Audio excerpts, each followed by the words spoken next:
Russian police have arrested a woman they say was behind a bombing that killed a prominent supporter of the war in Ukraine. Authorities say the pro-war blogger was killed in an explosion on Sunday during a discussion with other commentators at a cafe near the banks of a river in St. Petersburg. Over 30 people were injured in that blast, and 10 are said to be in serious condition. Meantime, Secretary of State Antony Blinken said yesterday that he's spoken with his Russian counterpart, Sergei Lavrov, to demand the release of Wall Street Journal reporter Evan Gershkovich, who is facing espionage charges. Secretary Blinken also called for the release of Paul Whelan, another American who is detained in Russia. Well, CBS News foreign correspondent Ian Lee is following all of this from London for us. Ian, good morning. Good to see you, Ian. First, let's get into this Russian blogger that was assassinated, essentially. What do we know about him? How prominent was he? How influential was he?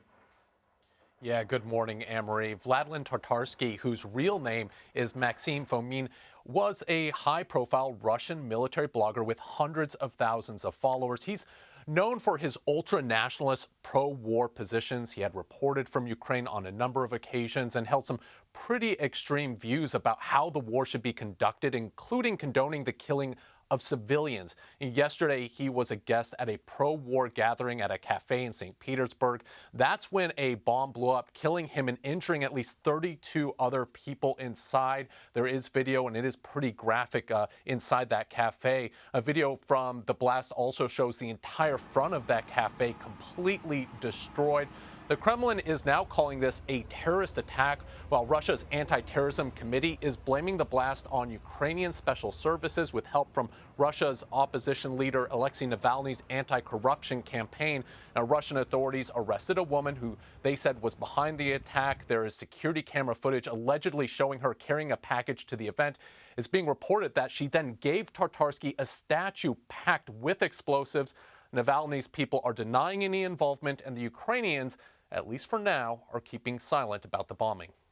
All right, so let's talk a little bit about the latest in Ukraine. The head of the Wagner mercenary group has posted a video claiming to raise a Russian flag over Bakhmut and said that the city is now Russian in a, quote, legal sense. Not sure exactly what that means. It's always very difficult to verify what's going on, but people will recall that there has been now a months-long battle between the two sides to gain control of Bakhmut. What do we know? Yeah, Anne-Marie, the fog of war is probably the thickest around Bakhmut. When you're grasping at straws and using phrases to couch your control of an area, most likely you really don't have complete control. And Wagner head Yevgeny Prigozhin said, from a legal point of view, Russia has taken control of the town, you said, as he was raising the flag. Now, Ukrainian President Volodymyr Zelensky has called the fighting happening right now in Bakhmut especially hot for months. Russia has been throwing everything they have at the city. I was there earlier this year, and I can tell you, the entire time we were in the town, the air was vibrating with artillery, and it's gotten so bad that journalists aren't allowed in anymore. But Ukrainian troops, though, are still fighting on, reportedly in control about 40% of the town. There has been debate over its strategic importance, but it does hold symbolic importance. Moscow desperately wants a victory after numerous setbacks, and Kyiv clearly doesn't want to give them one. So the fighting continues, and the meat grinder that is Bakhmut still holds. Such a, appropriate descriptive word. Or phrase, rather. So Russia's envoy to Minsk said over the weekend that Russia would deploy tactical nuclear weapons near Belarus's border with NATO countries.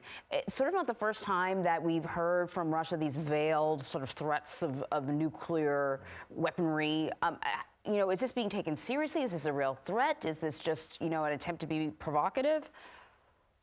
Well, it's a move that President Biden has previously called worrisome. Yesterday, Russia's envoy to Belarus said these tactical nuclear weapons will be deployed along the country's western border. This would put them close to NATO countries Poland, Latvia, and Lithuania.